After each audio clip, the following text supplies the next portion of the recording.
En esta mañana vamos a responder otra pregunta y que usted tiene en la hojita. Usted tiene en el boletín allí tiene 5 preguntas, y muy pronto vamos a tener la respuesta a la pregunta ¿cuál será la contribución de tu vida a este mundo? Pero hoy me quiero enfocar en la pregunta que sigue. Esa pregunta ya la vamos a contestar, todas vamos a contestar. Y ahora vamos por esta, ¿cuál será la comunidad de tu vida? ¿No? ¿Cuál será la comunidad de tu vida? Entonces vamos a hablar acerca de la iglesia en esta mañana. Abra su Biblia en Mateo 16, 18.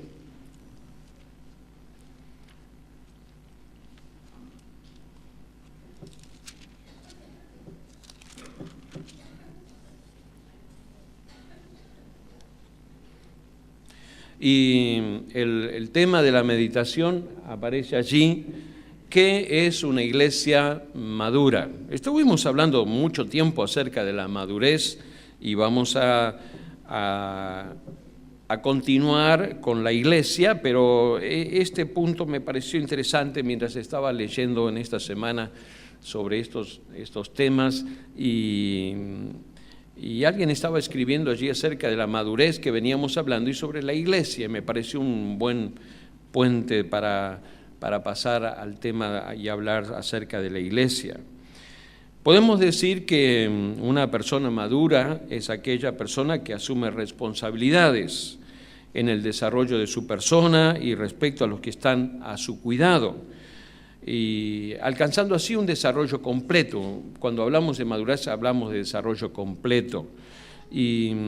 Pero pensamos, ¿qué es una iglesia madura? Y creo que viene bien aclarar algunas cosas porque tenemos muchas confusiones en cuanto a lo que es la iglesia en sí.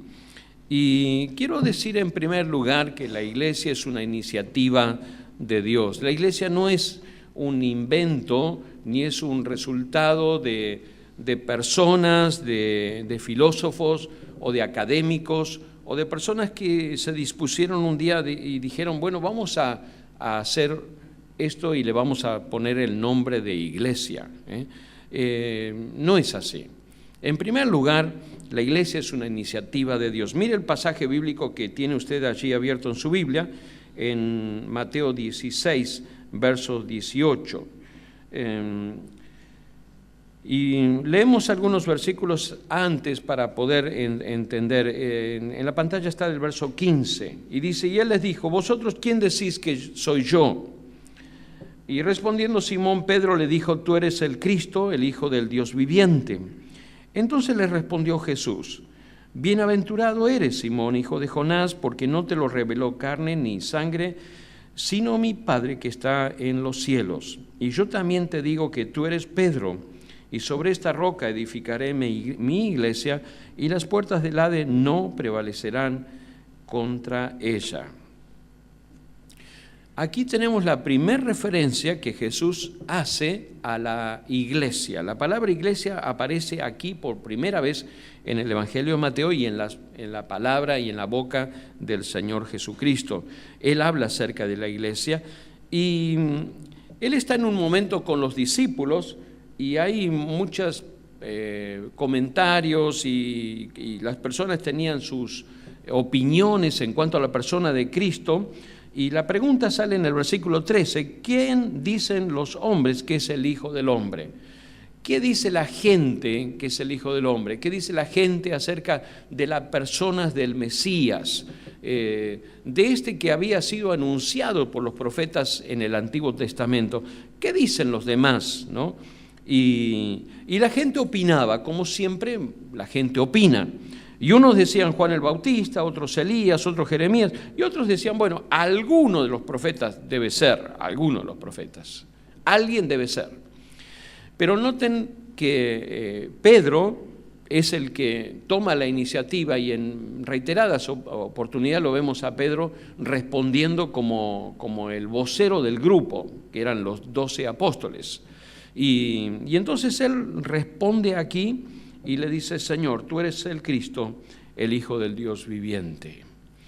Y esa palabra es la que el Señor Jesús está certificando y está aprobando. Jesús está aprobando lo que Pedro dice, lo que él expresó. No está refiriéndose a la persona de Pedro, porque Pedro estaba igual que todos los demás allí, y él fue el vocero. Y aún más, el Señor Jesús le dice: bienaventurado eres, Simón, hijo de Jonás, porque no te lo reveló carne ni sangre, sino mi Padre que está en los cielos. Esto no fue resultado de tu elaboración, de tu conclusión, sino que esto fue una revelación de Dios. Y lo que Jesús está resaltando es esta declaración que emite Pedro, y entonces le dice sobre, Jesús después dice, ¿no? Yo también te digo que tú eres Pedro, y sobre esta roca edificaré mi iglesia, y las puertas del Hades no prevalecerán contra ella. Sobre esta roca se está refiriendo, cuando Jesús habla acerca de esto, está hablando acerca de la declaración que hace Pedro, no de la persona de Pedro. Lo que Jesús elogia son las palabras, es la declaración.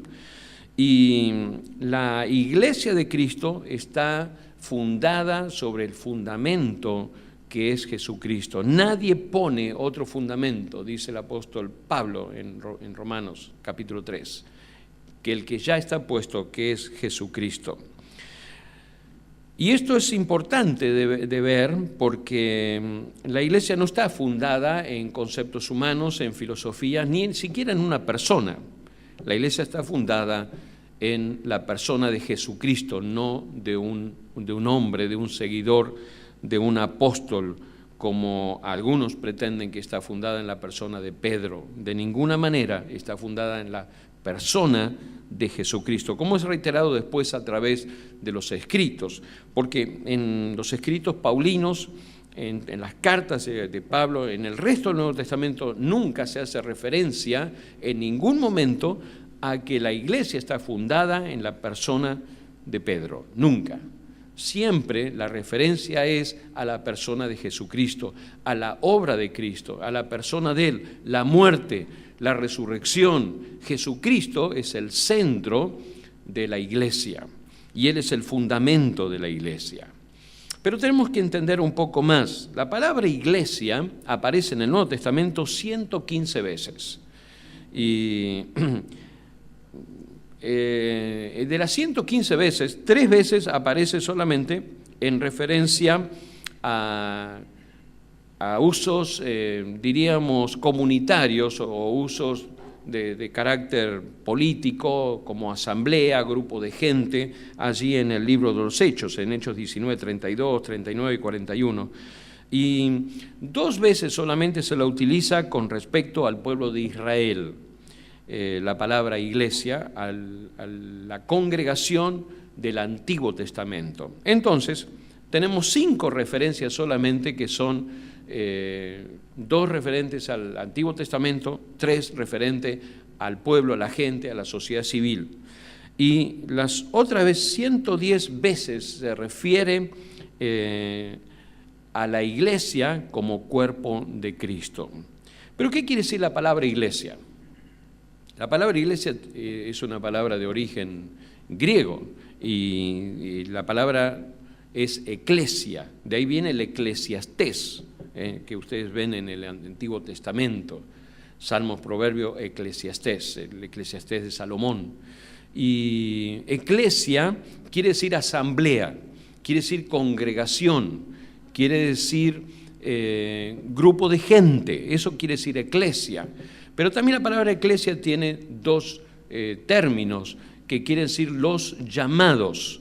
Los llamados, esos son los que forman la eclesia o la iglesia. Notamos que en el Nuevo Testamento, en ninguna parte, nunca, se hace referencia a la palabra eclesia como al edificio. O sea que el edificio no es iglesia, esto es un edificio. Pero uno dice, ¿dónde vas? Voy a la iglesia. Y en nuestra mente está, ¿dónde está la iglesia? Está en la calle Intendente Carro, 646 o cualquier dirección, Y uno dice, voy a la iglesia. Es un término, diríamos, correcto porque es socialmente o culturalmente aceptable, pero etimológicamente no es correcto. ¿Por qué? Porque la iglesia somos nosotros, las personas que confesamos a Jesucristo como nuestro Salvador, somos la iglesia. La iglesia se reúne en un lugar para adorar a Dios. Y nosotros lo tenemos así porque en este lugar podemos reunirnos para adorar. Pero vaya usted a los países donde la fe cristiana es perseguida, como en el Mediano Oriente o Medio Oriente. Allí está prohibido tener un edificio como este. ¿Dónde se reúne la gente? La gente se reúne en distintos lugares. Ellos se ponen de acuerdo, se reúnen en el campo, se puede reunir en la orilla de un río, se pueden reunir en una cantera, en cualquier lugar se pueden reunir. Y uno dice, ¿dónde vas? ¿A la iglesia? ¿Qué es un edificio? Ahí el término no coincide, pero sí voy a reunirme con la iglesia, y el término es correcto, porque me voy a reunir con los hermanos que formamos la iglesia del Señor. Entonces, el término se refiere a nosotros, el cuerpo de Cristo, los creyentes. Nos reunimos para adorar a Dios, pero la iglesia sigue existiendo siempre. No es que la iglesia funciona el domingo a la mañana y como dice en el Facebook, ¿no? Usted ponemos en el Facebook el horario y después le dice cerrado. Y la iglesia no está cerrada nunca. La iglesia no cierra. ¿Por qué? Porque la formamos nosotros. La iglesia sigue viva, sigue latente, constantemente. El domingo, el lunes, todos los días de la semana somos iglesia. Todos los días. Funcionamos como iglesia todos los días. ¿Por qué? Porque vamos a ver después acerca de las figuras que tenemos en el Nuevo Testamento acerca de la iglesia también.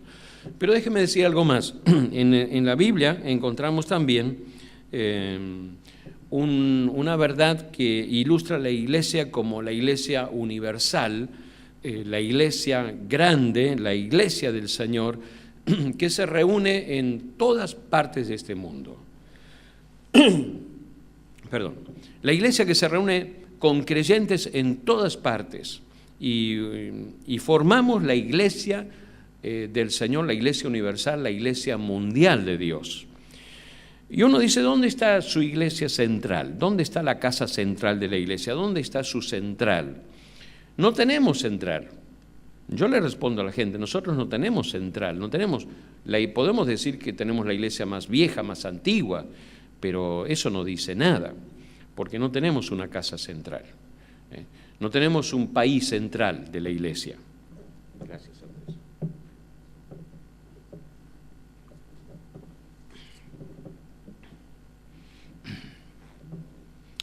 La iglesia funciona, se reúne y vive y está viva todos los días, todo el tiempo. Por eso tenemos y llamamos a los creyentes. Y uno va y los que han tenido oportunidad de viajar y estar en otras naciones, en otros países, en otros lugares. Asimismo, cuando usted va a Chile y comparte con los hermanos en Chile en otra congregación, usted comparte con ellos o vienen hermanos para aquí, estamos y uno puede compartir con las personas y parece que nos conocemos de hace tanto tiempo. O usted va a otra ciudad y tiene hermanos en otra ciudad y usted sabe que tiene hermanos en otras congregaciones en otra ciudad de la Argentina, y uno puede recorrer toda la Argentina y encontrar familiares en todo el país.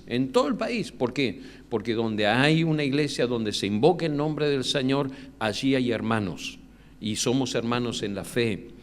Y compartimos el mismo evangelio, la misma fe, la misma esperanza. Y esa es la iglesia universal. Y cuando Jesucristo venga a buscar a su iglesia, en el tiempo que Él tiene determinado, va a venir a buscar a los creyentes de todo el mundo que confiesan su nombre, que han puesto su fe y su esperanza en Jesucristo como Señor y Salvador. Es interesante ver que en los primeros 300 años de la era cristiana, cuando el Señor Jesús estuvo aquí y Él resucitó y ascendió a los cielos, después los discípulos se comenzaron a predicar y se expandió el mensaje del Evangelio de una forma tremenda en los primeros años.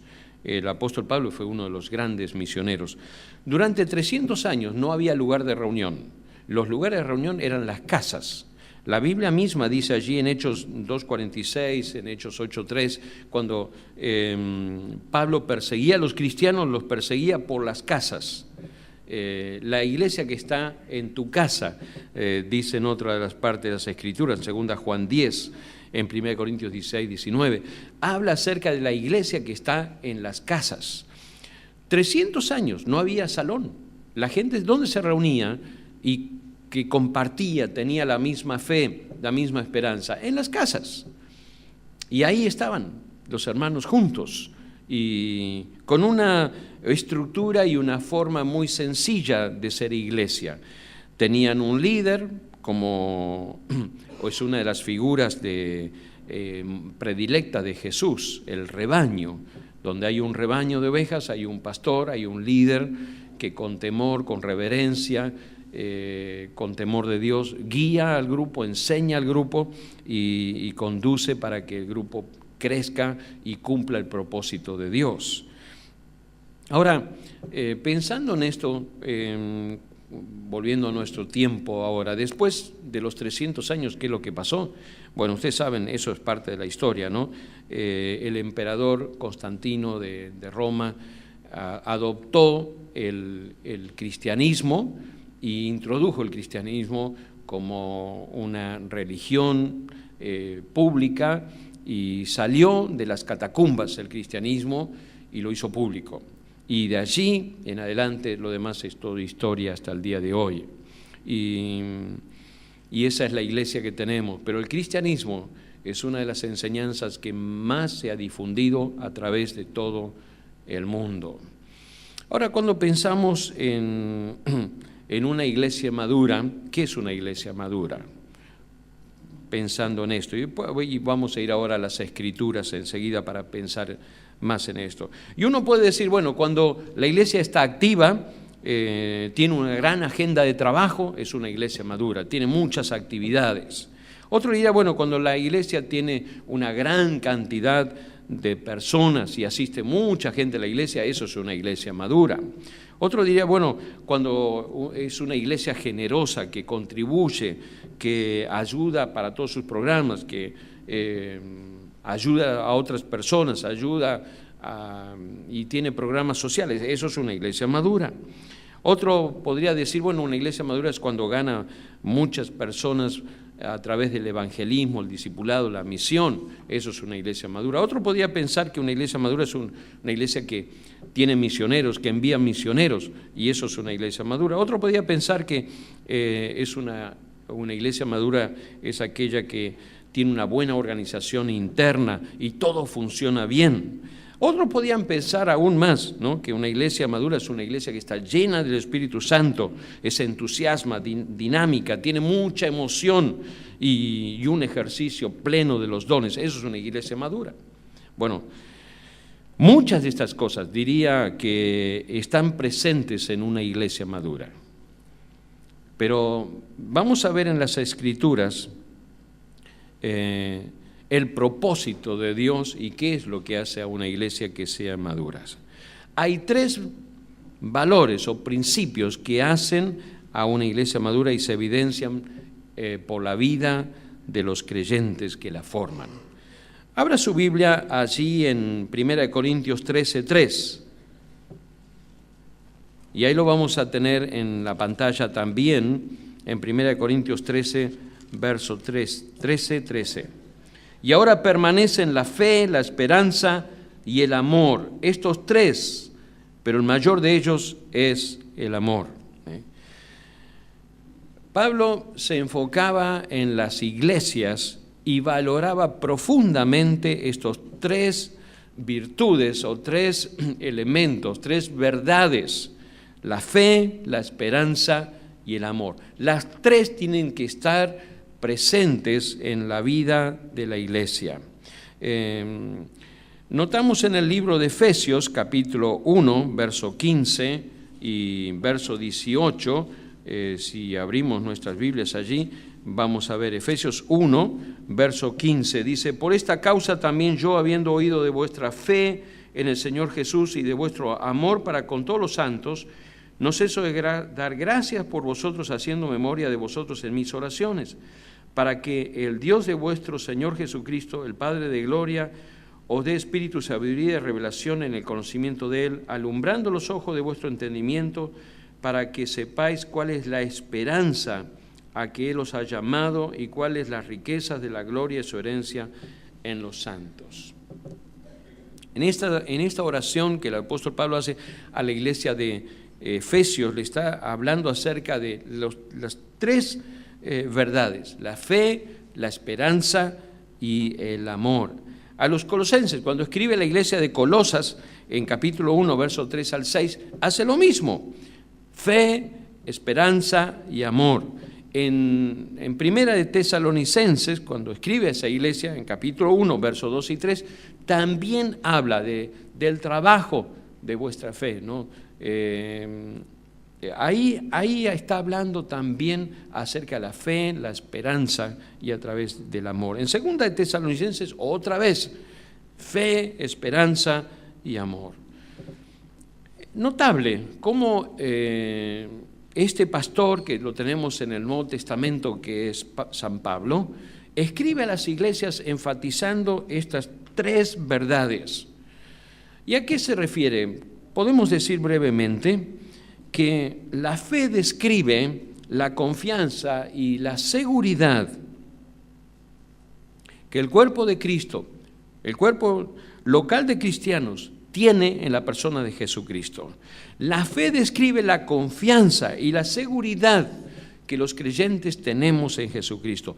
Fe es lo primero, siempre está puesto en primer lugar. Fe, ¿por qué? Porque es la fe en Dios. Dios es primero. Una iglesia madura es una iglesia que está centrada en la persona de Dios, en la persona de Jesucristo. Jesucristo es Dios con nosotros.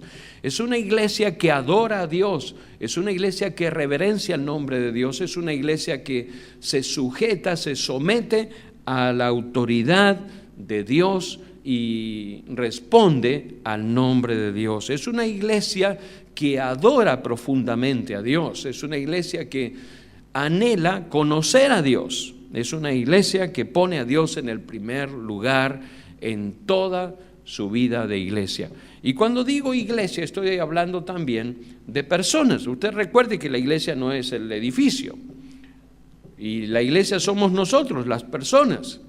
Entonces Dios está demandando esto a cada uno de nosotros. Debemos personalizar esto. Si Dios me está demandando a mí como creyente, ponerlo a Él en el primer lugar. Y cuando nosotros ponemos a Dios en el primer lugar, el resultado es madurez, el resultado es sanidad, el resultado es salud. ¿Por qué? Porque Dios, cuando Dios gobierna, cuando Dios reina, cuando Dios manda, las cosas andan bien en nuestra vida. No hay vuelta, es así. Cuando Dios toma el lugar que le corresponde en nuestra vida, las cosas funcionan.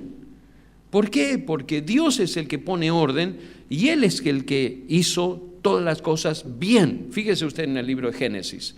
Y vio Dios, cuando todo lo que Dios hizo, dice, y vio Dios que era bueno, y vio Dios que era bueno, todo fue bueno. Pero cuando el hombre pecó, cuando nuestros primeros padres pecaron, lo echaron a perder todo. Y cuando nosotros pecamos, lo echamos a perder todo. Entonces necesitamos el gobierno de Dios en nuestra mente para que Dios pueda ser el centro de nuestro corazón. ¿Por qué? Porque nuestras creencias determinan nuestras emociones y nuestras emociones determinan nuestras conductas. Entonces uno, ¿por qué hace lo que hace? ¿Por qué se porta mal? ¿Por qué toma decisiones equivocadas? ¿Por qué anda por caminos equivocados? Bueno, porque cree que eso está bien. ¿Y por qué cree eso está bien? Y porque sus creencias son esas. Pero cuando Dios está gobernando el corazón, las creencias son santas, son nobles, porque Dios determina el pensamiento, Dios determina los valores. Por eso necesitamos a Dios en nuestro corazón. Por eso El apóstol Pablo, este pastor que tenemos en el Nuevo Testamento, hacía tanto énfasis: la iglesia debe valorar lo que es la fe, Dios en el primer lugar. Y vamos a seguir hablando mucho más de eso después, pero fíjense en que en segundo lugar habla aquí acerca de la esperanza. Fe, esperanza y amor, o fe, amor y esperanza. Siempre la fe va primero, después puede ir la esperanza, después puede ir el amor, la esperanza. ¿A qué se refiere cuando hablamos de esperanza? Esperanza, hablamos de Jesucristo. Esperanza, hablamos de conocer a Dios. Esperanza, hablamos del conocimiento de Dios. Esperanza me da seguridad. Esperanza me da a mí tranquilidad. ¿Cuándo? Cuando conozco a Dios. El gran desafío para nosotros es conocer a Dios. Y esperanza habla de crecimiento, esperanza habla de madurez, esperanza habla de discipulado, de enseñanza, de lectura, de aprendizaje aplicado en la vida diaria. No es llenar la mente de pasajes de conocimiento de escritura, sino que es llevar el conocimiento a la vida diaria, ponerlo en la práctica del día a día. Necesitamos conocer a Dios, necesitamos conocer la palabra de Dios. Y en tercer lugar habla acerca del amor. En las Escrituras encontramos muchísimo acerca del amor. Y no sé si usted leyó esta mañana, a mí me impactó la lectura de esta mañana del Ramadán. No sé si usted leyó. Bueno, si usted no la leyó y tiene el libro, ahora cuando vaya a su casa lo va a leer, seguro. Pero yo leí esta mañana algo que me impactó de ese hombre que tenía el nombre de él, y el nombre de él era Alá es grande. Y es el nombre que los padres le habían puesto. Él nació allí en Pakistán, Irán, Afganistán, Irán e India, en esa zona. Totalmente guerras constantemente. Nació en medio de la guerra, creció en la guerra, vivió en la guerra y bueno, no murió en la guerra pues está contando su historia. Pero él llega a un pueblo donde hay un grupo de cristianos que conocen a Jesús y él se da cuenta allí y fue impactado fuertemente porque él vio la película Jesús. Miren el impacto de la película Jesús, cómo llegó a este musulmán a través del mensaje. Y cuando él vio la película y vio que lo mataron a Jesús en la cruz de una forma indigna, de una forma totalmente sin fundamento, entonces él pensó con su pensamiento que había recibido desde pequeño, había sido instruido así. Y él había sido instruido en este pensamiento, ojo por ojo, así de simple, ojo por ojo. Entonces todo era venganza, venganza, venganza. Y cuando él vio la cruz y vio a Cristo morir allí, dijo, bueno, entonces ahora Jesucristo se va a vengar, la gran venganza va a venir. Y Jesucristo en la cruz del Calvario dice, Padre, perdónalos porque no saben lo que hacen. Ese mensaje impactó su vida y dijo, esto es lo que yo necesito. A mí me enseñaron todo el tiempo venganza, venganza, matar. ¿Se dan cuenta? Y él cambió su vida porque empezó a buscar, esto fue como un despertar en él y empezó a buscar a cristianos para que le hablen más y encontró cristianos, los buscó, los encontró y él entregó su vida a Jesucristo y él cambió su nombre y su nombre se llama el Mesías. El Mesías es grande, el Mesías es grande. Y así se llama él ahora, ¿no? Bueno, lea su historia, después la va a leer. Cómo Dios cambia a las personas. Dios hace cambios tremendos. ¿Por qué? Porque el amor de Dios mostrado en evidencia en la cruz del Calvario, impacta.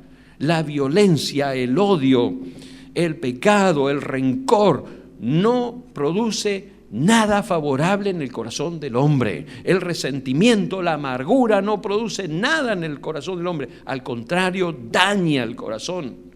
Pero justamente Jesús murió en la cruz para darnos libertad, para darnos paz, para darnos sanidad, y sanidad emocional, sanidad espiritual, sanidad en el corazón. Por eso necesitamos que Él gobierne y Él esté en nuestro corazón, para que nuestra creencia sea Jesucristo y nuestras emociones sean resultado de Él y nuestra conducta sea resultado de su presencia en nuestra vida.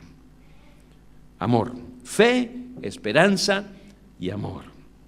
El gran tema del Evangelio es el amor. Jesucristo vino a revolucionar el mundo antiguo, el mundo de la violencia, el mundo del ojo por ojo. Jesucristo lo cambió. Nuestro amor debe ser enfocado entonces hacia los demás. El amor debe ser enfocado hacia los demás en la iglesia. Y a esto le llamamos, ¿sabe cómo le llamamos? Compañerismo. Y tenemos que seguir creciendo en el compañerismo. La iglesia debe seguir creciendo en el compañerismo. Debemos seguir creciendo amándonos. Y hay tanto en las Escrituras. El Señor, Dios nos dice que debemos perdonarnos unos a otros. Y yo he escuchado a veces personas que me dicen, no, yo no puedo perdonar, porque a mí me han hecho tanto daño, yo no puedo perdonar. Bueno, yo le digo lo que Dios dice, que nosotros debemos perdonar, como Dios nos perdonó a nosotros. Si usted no puede perdonar, es porque usted no ha experimentado el perdón de Dios. Porque usted ha ofendido más a Dios de lo que otra persona le ha ofendido a usted. Y Dios a usted nunca le ha dicho, no te puedo perdonar y no te quiero perdonar. Dios ha muerto en la cruz del Calvario y el mensaje de la cruz es, te perdono, te perdono. Y usted no puede perdonar porque no ha recibido el perdón de Dios. No ha experimentado en su propia vida el perdón, la gracia, la bondad, la riqueza que hay al experimentar la transformación de Dios en su vida. Amor, necesitamos amor. Amor en la iglesia es a través del compañerismo. La iglesia tiene que crecer en el compañerismo, en el perdón, en la tolerancia, en el crecimiento. En esto conocerán que son mis discípulos, dice en Juan 13:35. Jesús dice eso, ¿no? En esto conocerán que son mis discípulos si tienen amor los unos con los otros. Pero también el amor debe ser expresado en lo que llamamos el servicio.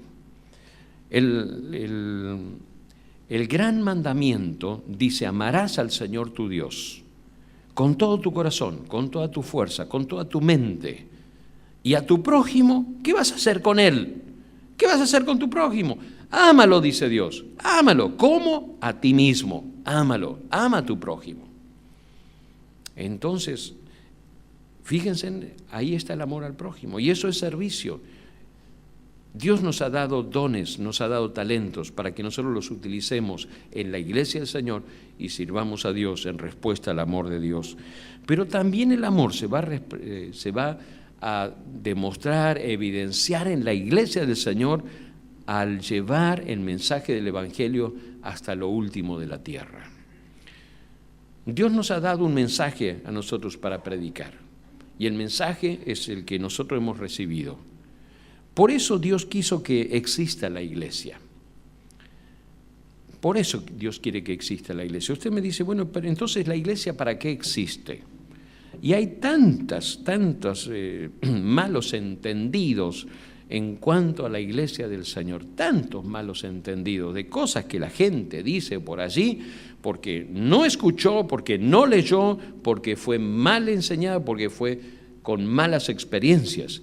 La iglesia existe porque Dios la creó. Y en la iglesia debe enfatizarse lo que es la fe, como dije recién, la esperanza y lo que es el amor. La iglesia debe centrarse en el gran mandamiento y en la gran comisión. El gran mandamiento es el que mencioné recién: amar a Dios con todo el corazón, con toda la fuerza, con toda la mente, con todo el alma, y a tu prójimo como a ti mismo. Ese es el gran mandamiento.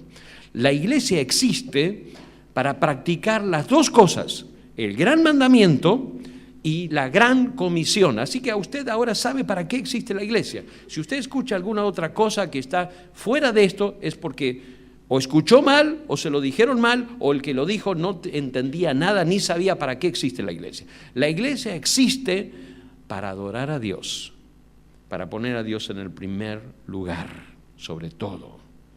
La iglesia existe para mostrar el amor a los demás a través del servicio, el ministerio. La iglesia existe para practicar la gran comisión. ¿Y cuál es la gran comisión? Ir por todo el mundo y predicar el evangelio a toda criatura. Para eso existe la iglesia. La iglesia existe para buscar a Dios y para mirar al prójimo como Dios quiere. Predicar el evangelio, enseñar el evangelio, para que el mundo conozca a Jesucristo. Ese es el plan de Dios. Dios no tiene otro plan. Y para eso está la iglesia. Si usted escuchó alguna otra cosa acerca de la iglesia, bueno, son todos comentarios, deséchelos, déjelos a un costado, no le haga caso a nada de eso. Tendrán sus razones, sus fundamentos, pero usted sabe ahora lo que es bíblicamente, para qué existe la iglesia. Entonces la iglesia existe para adorar a Dios, para servir al prójimo, para predicar el evangelio hasta lo último de la tierra, para enseñar la palabra de Dios, para enseñar la palabra de Dios, para que las personas conozcan a Dios a través de la enseñanza. Y la iglesia existe para que juntos crezcamos en un sano compañerismo como iglesia de Cristo. El anhelo de Dios es que seas parte de la iglesia. El anhelo de Dios es que seas parte, que todas las personas sean parte de su iglesia. Y la última parte que quiero compartir con ustedes es que la iglesia y mi lugar. La iglesia es mi lugar. Es verdad, hay personas que piensan de otras maneras. Cada uno puede pensar de su manera, y de hecho que pensamos a cada uno de una manera diferente. Y algunos dicen: no necesito la iglesia. Yo soy un buen cristiano sin iglesia. Bueno, sí, hay personas que consideran que son buenos cristianos y nunca han leído la Biblia. ¿Sabía eso? Hay personas que se consideran buenos cristianos. Yo soy un muy buen cristiano. Ajá, y le digo: ¿qué dice Juan 3:16? ¿Qué? Sí, a ver, decime un libro de la Biblia. ¿Qué? No, yo nunca leo la Biblia. Ah, ¿y eres cristiano? Entonces, realmente explícame cómo es la cosa, porque no entiendo. No, hay gente que considera que son buenos cristianos sin leer la Biblia, son buenos cristianos sin iglesia, y se consideran buenos cristianos. Interesante, ¿no? Interesante.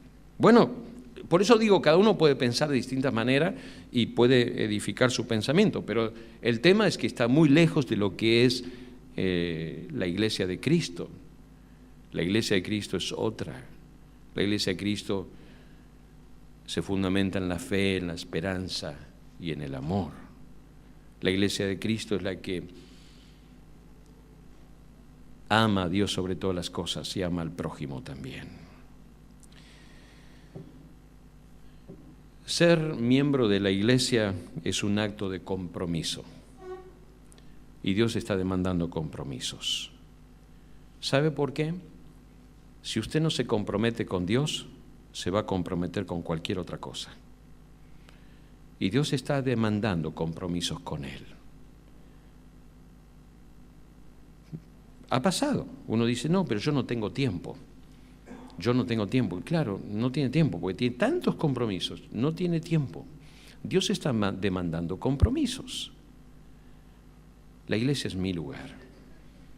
Y el mejor compromiso que uno puede tomar y más saludable compromiso que uno puede hacer es poner a Dios en el primer lugar. ¿Cuáles son los beneficios de ser miembros de una iglesia? Quiero mencionarles algunos, por lo menos 5 tengo anotados que pensé aquí, los quiero compartir. En primer lugar, uno de los beneficios de ser miembro de una iglesia le identifica a la persona como un genuino creyente. Usted es un creyente cuando se identifica con la iglesia y es miembro de la iglesia. En segundo lugar, le proporciona una familia espiritual que lo apoyan y lo alienta en su caminar con Cristo. Es una familia espiritual. Usted va a tener dificultades, situaciones adversas y va a tener una familia que le va a apoyar, animar, alentar y va a estar con usted. En tercer lugar, le da un lugar a usted para que descubre y use sus dones en el ministerio. Le da un lugar donde usted puede desarrollarse en el ministerio y trabajar y servir. Es un beneficio. También, en cuarto lugar, puedo decir que le coloca bajo la protección espiritual de líderes consagrados que aman a Dios y le aman a usted y le van a ayudar y van a orar por usted y le van a alentar y le van a aconsejar en la guía de Dios. En quinto lugar, le da un sentido de responsabilidad que usted necesita para crecer y ser maduro. Eso es la iglesia, eso es ser parte de la iglesia. Ahora, la iglesia le ofrece algo que usted no va a encontrar en ninguna otra parte. En ninguna parte del mundo usted va a encontrar esto que encuentra en la iglesia de Cristo, en la iglesia de Dios. Y para esto tengo 5 cosas para mencionarle que usted no las va a encontrar en ninguna parte. Déjeme explicárselo porque algunas las mencioné y usted me lo va a entender mejor ahora. En primer lugar, la iglesia le ofrece a usted una oportunidad para adorar a Dios y concentrarse en Dios. Y lo preparará espiritualmente y emocionalmente para enfrentar la semana. La adoración nos hace bien adorar a Dios. Y el único lugar en que usted va a poder adorar a Dios es en la iglesia, en la comunión con los hermanos. No hay otro lugar en el mundo diseñado para eso. Es la iglesia de Cristo. En segundo lugar, el compañerismo que usted va a encontrar. Es cierto, hay muchos lugares donde usted va a encontrar compañerismo. Un club es un buen lugar para encontrar compañerismo también. Pero en la iglesia usted va a encontrar un compañerismo muy diferente, muy distinto. Este compañerismo le ayudará a enfrentar los problemas de la vida, le proporcionará aliento y apoyo de otros cristianos que han pasado por las mismas situaciones y van a poder alentarle inspirados en la palabra de Dios. El compañerismo cristiano no es para nada comparable a otro tipo de compañerismo. ¿Y dónde lo va a encontrar? En la iglesia. En tercer lugar, usted va a encontrar en la iglesia algo que no lo va a encontrar en ninguna otra parte. El discipulado, las enseñanzas. En la iglesia usted va a encontrar enseñanzas que le van a ayudar a fortalecer la fe. Le van a ayudar a usted a aprender la palabra de Dios para aplicar principios bíblicos a su vida, que le van a inspirar, lo van a alentar, le van a ayudar a tomar sanas decisiones, buenas decisiones. ¿Dónde va a encontrar eso? En ningún lado, solamente en la iglesia. ¿Se da cuenta? Dios diseñó la iglesia, no los hombres, no las personas.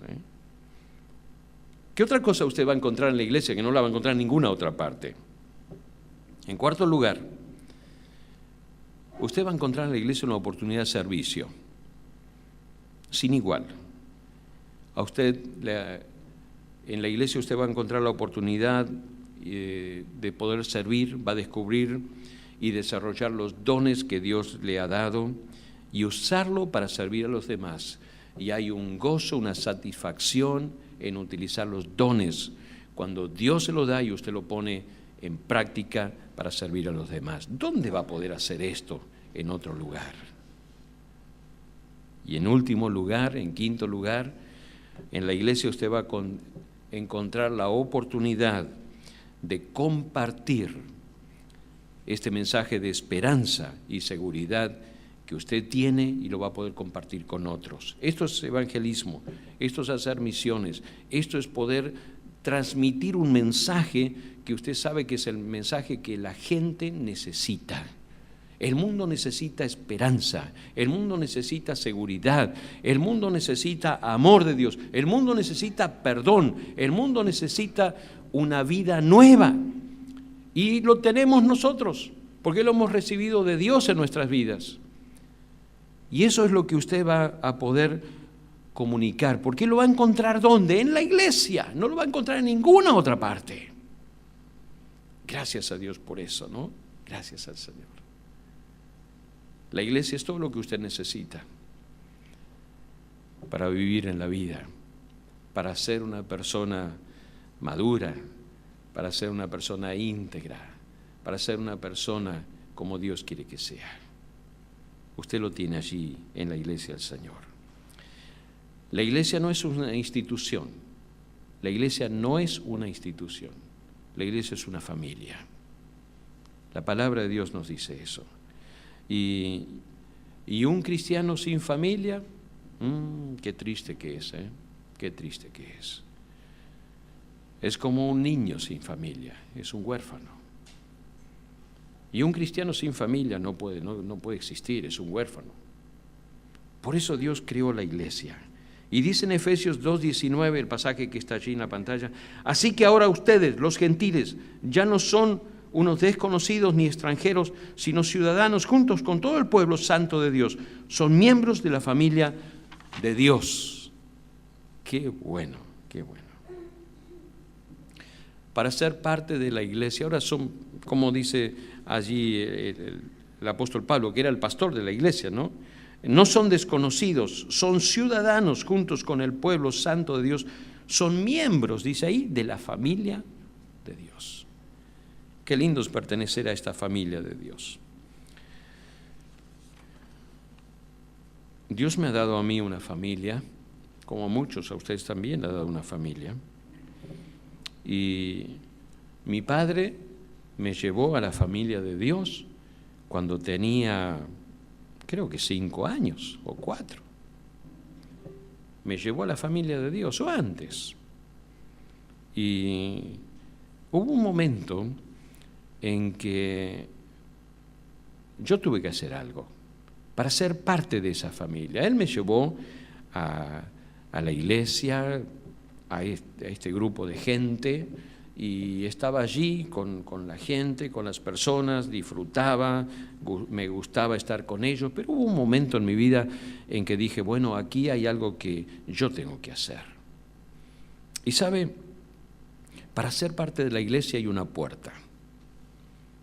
Todos entramos por esa puerta que tiene 4,50 metros la de la calle, enorme puerta con esas 4 hojas de 1,20 m cada una. Y todos entramos, hicimos una puerta grande para que toda la gente pueda entrar. Pero usted entra al edificio, entrar a la familia es otra cosa. Entrar a la familia de Dios es otra cosa. Entrar a la familia de Dios es una puerta más grande que esa. Más grande. La puerta de Dios no tiene medida, es enorme. ¿Por qué? Porque Dios está esperando que usted entre. Un día esa puerta se va a cerrar, como el arca de Noé. Dios cerró la puerta, pero todavía esa puerta está abierta. Y yo un día descubrí que esa puerta, la puerta de Dios, yo tenía que entrar por esa puerta. Había entrado muchas veces por esa puerta del frente de la iglesia.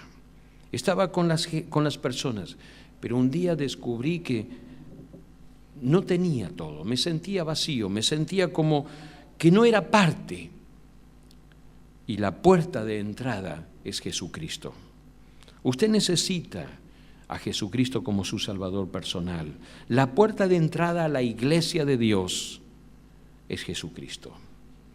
Acepte a Jesucristo como su Salvador. Dígale, Señor Jesús, quiero que entres en mi corazón. Quiero que perdones todos mis pecados. Señor, gracias porque moriste en la cruz por mí. Yo un día se lo dije a Jesús. Tendría unos 9 años o unos 10 años, por allí, no recuerdo exactamente. Pero fue cuando era un niño. Y fueron mis palabras de niño, mi confesión de niño. Y Jesucristo me tomó, me amó y me hizo entrar en su iglesia. Y desde ese tiempo he sido parte de la familia de Dios. ¡Qué privilegio! ¡Qué privilegio! No lo cambio por nada, por nada.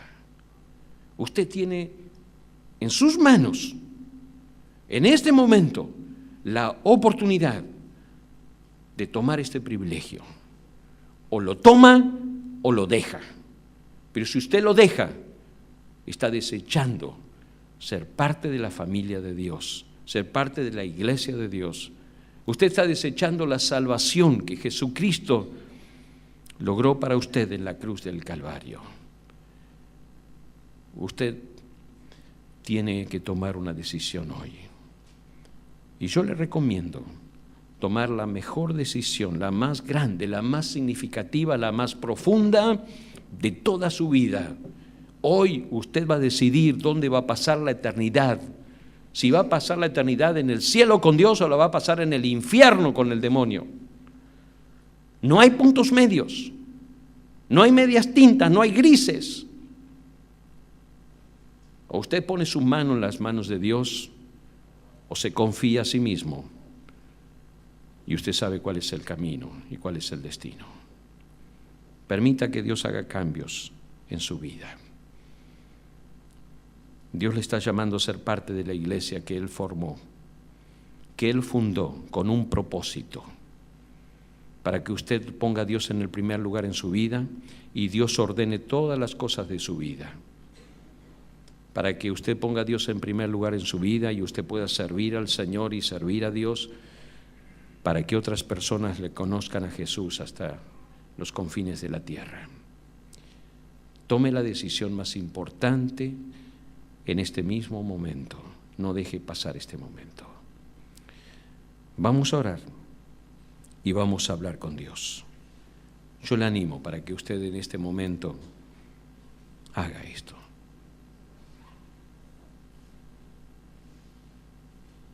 Dios es más grande que todos sus problemas.